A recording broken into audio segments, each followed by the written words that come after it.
Si vous souhaitez installer la grande chatière à puce électronique dans un mur, nous vous recommandons de faire appel à du personnel qualifié. Ne vous lancez pas dans cette opération vous-même, sauf si vous êtes expérimenté et avez déjà percé les murs d'une maison. Il est en effet primordial d'éviter de toucher tout tuyau ou câble se trouvant à l'intérieur du mur. Compte tenu de l'ampleur de la tâche, le port de vêtements de protection est nécessaire. Avant d'installer la chatière, vous devez enregistrer chacun de vos animaux et vous assurer que leur puce électronique ou médaillon d'identification est parfaitement lisible. Autre point important avant de procéder à l'installation. Mesurez la distance séparant le sol du ventre de votre animal. C'est cette distance qui déterminera la hauteur à laquelle vous devrez monter la chatière. Cette mesure est d'une importance cruciale pour permettre à vos animaux d'accéder sans aucun problème. Vous pouvez à présent marquer sur le mur les emplacements de découpe. Il est préférable d'appliquer du papier cache adhésif sur le mur pour tracer les marques au crayon, notamment si vos murs sont recouverts de carrelage ou d'une peinture sombre. Faites une marque sur le mur correspondant à la hauteur du ventre de votre animal par rapport au sol. Puis tracez une marque verticale sur le mur, indiquant l'emplacement correspondant au centre horizontal de la chatière. Dans le cas présent, nous nous servons des contours du carrelage. Prenez le cadre extérieur et faites une marque au crayon au centre de la face intérieure, comme illustré. Appliquez ensuite une noisette de pâte adhésive aux quatre coins du cadre extérieur, comme dans la vidéo. Cela permet de coller le cadre extérieur au mur pendant que vous en dessinez les contours intérieurs.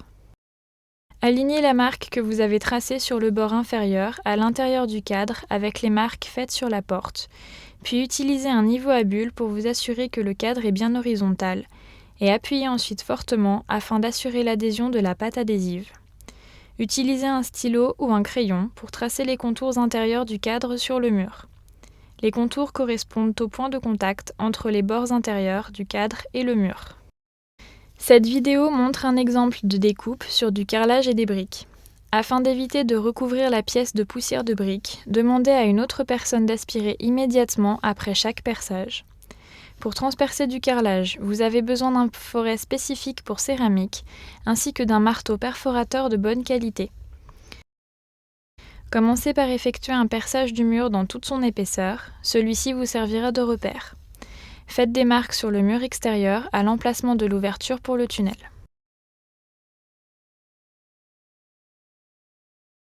À l'intérieur de la maison, percez des trous en laissant environ 2 mm de marge autour du contour que vous avez tracé sur le mur.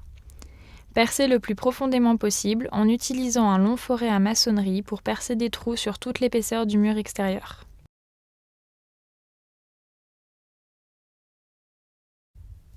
Nous utilisons à présent un marteau perforateur avec un foret de burin pour découper et retirer les morceaux de briques. Si vous comptez effectuer l'opération par vous-même, vous pouvez louer un marteau perforateur pour la journée. Retirez soigneusement le briquetage afin d'éviter de déplacer des briques sans le vouloir. Vous aurez probablement besoin d'utiliser du ciment pour réparer le mur avant d'installer la chatière.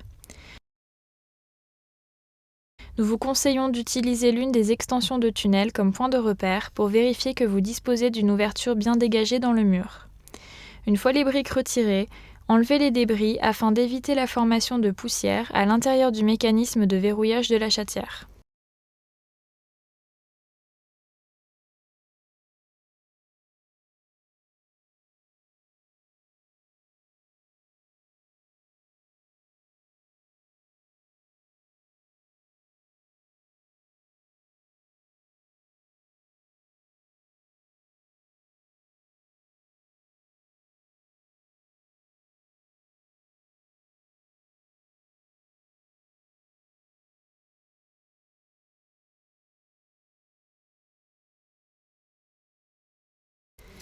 La chatière peut être vissée à l'intérieur de la maison, mais il vous faut pour cela retirer le cadre avant pour pouvoir accéder au trou de vis.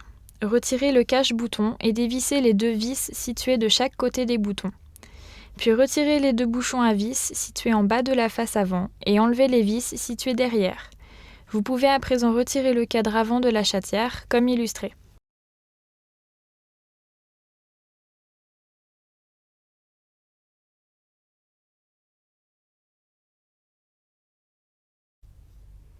Pour une installation optimale, nous vous recommandons d'utiliser nos extensions de tunnel pour chatière, dont la profondeur est de 50 mm. La profondeur du tunnel de la chatière est de 70 mm. À partir de cette donnée, calculez le nombre d'extensions dont vous avez besoin pour traverser toute l'épaisseur du mur. Utilisez de l'adhésif résistant aux intempéries afin d'attacher les extensions de tunnel entre elles, comme illustré. Vous pouvez ensuite fixer l'assemblage d'extensions au tunnel de la chatière. Puis, insérez le tunnel dans le mur tout en maintenant la chatière appuyée contre le mur intérieur de la maison, afin que l'ensemble du dispositif soit bien encastré dans l'ouverture, sans obstruction.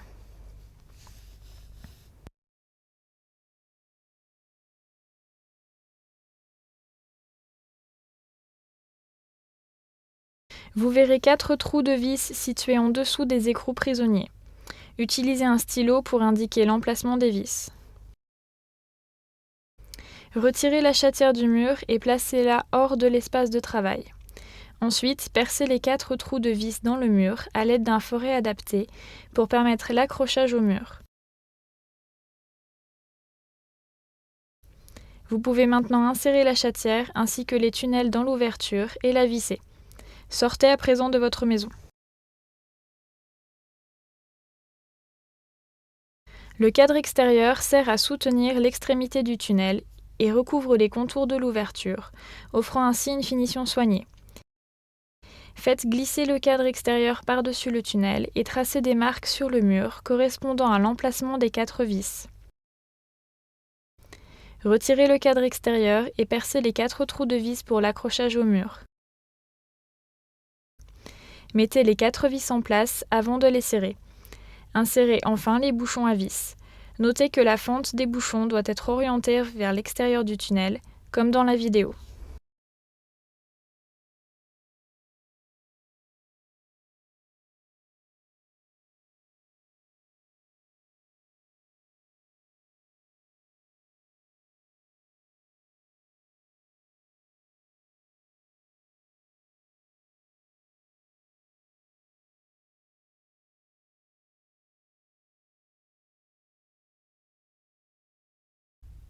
Votre grande chatière est à présent prête à l'emploi.